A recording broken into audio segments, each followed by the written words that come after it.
If charged on time and used mostly for daily commute, plug-in hybrid cars almost never have to be refilled. However, if you need to cover longer distances and choose to operate these vehicles in a hybrid manner, expect to achieve unprecedented levels of fuel economy. In this episode, we'll show you a buying guide of PHEV SUVs with the best MPGe ratings in the business. During this time of expensive gasoline, this video should be of help to any current auto shopper. Before we get to the video, subscribe to the channel, ring the bell, and let's start the engines.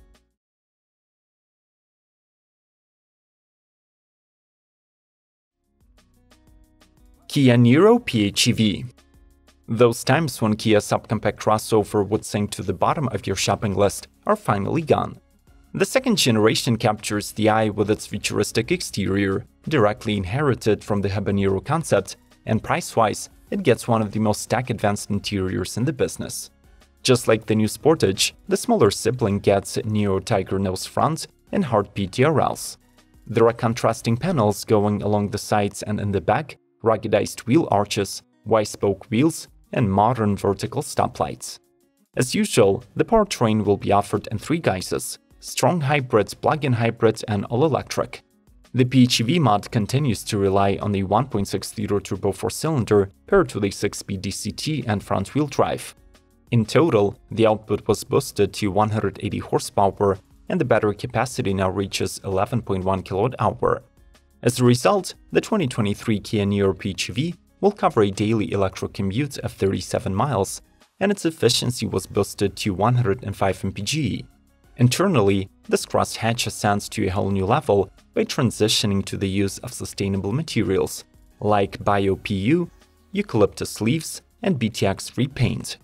The cockpit has a side-by-side dual screens sized 10.3 inches each and running the latest Kia UVO software. The traditional stick for the transmission was replaced with a rotating gear selector. Harman Kardon stereo is optional, and smartphone connectivity is wireless.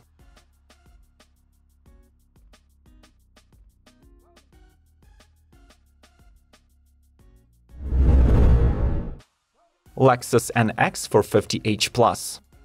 The second-generation NX crossover builds on Toyota's new global architecture K, boasts meaner styling, and its first-ever plug-in hybrid model. Labeled the NX 450h+, it sits atop the range and offers two versions: base and F-Sport handling. Both ride on 20-inch wheels and come powered by an all-wheel drive plug-in system based on a 2.5-liter inline four-cylinder. The mill is paired with two electric motors, one per axle, delivering a total output of 304 horsepower. The battery feeding these motors is quite massive, with 18 kWh capacity. It is rated for 36 miles, and it needs 4.5 hours to be replenished using the included 3.3 kW onboard charger. The only transmission is the eCVT. On the inside, the NX offers even more passenger room thanks to the increased wheelbase length, and now it features a new generation infotainment system that runs 4 times faster. Here it gets a 14-inch display, wireless Android Auto and Apple CarPlay, and cloud navigation.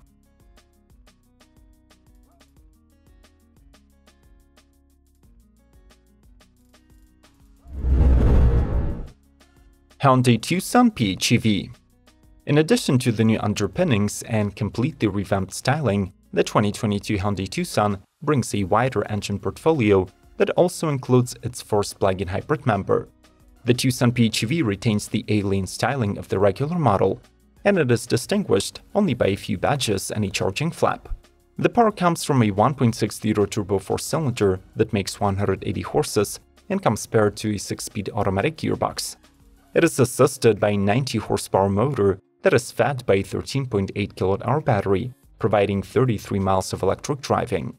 The total output of the system reaches 261 HP and 258 pound-feet, making this model the most powerful Tucson in the lineup.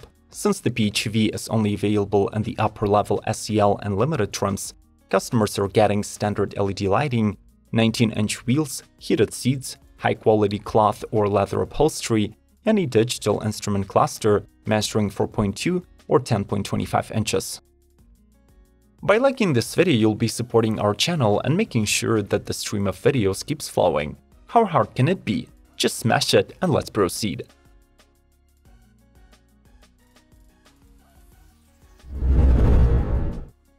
Toyota RAV4 Prime.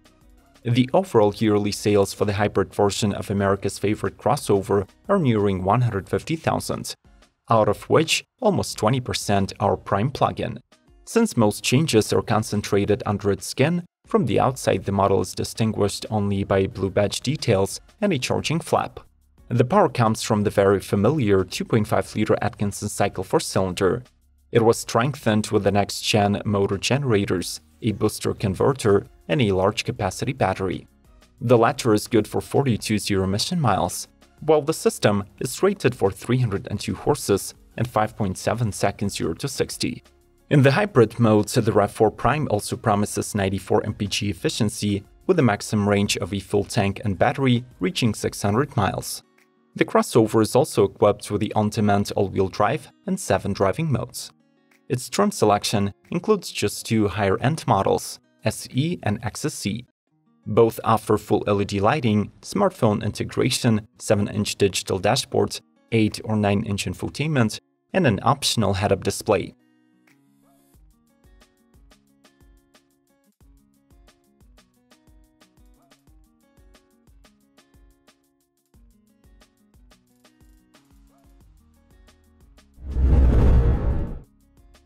Ford Kuga Escape PHEV. Ford's best-selling crossover received a plug-in hybrid modification in 2020 when it transitioned to the 4th generation. Initially, the model had to be recalled due to some battery safety issues, but now it soldiers on as a balanced offering within the compact crossover segment. Its under-hood business is represented by a combo of a 222 HP 2.5-liter naturally aspirated 4-cylinder, single motor, and a 14.4 kWh battery.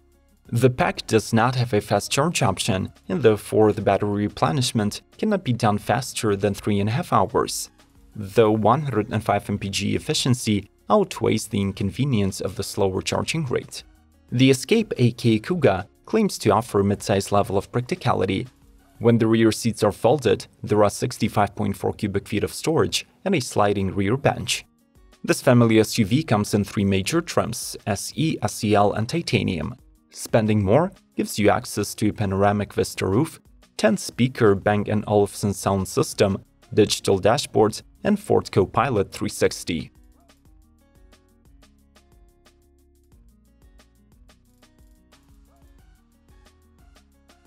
Plug-in hybrids are indeed somewhat more expensive than regular hybrids, but gasoline savings and free access to the city centers should be able to compensate this price difference.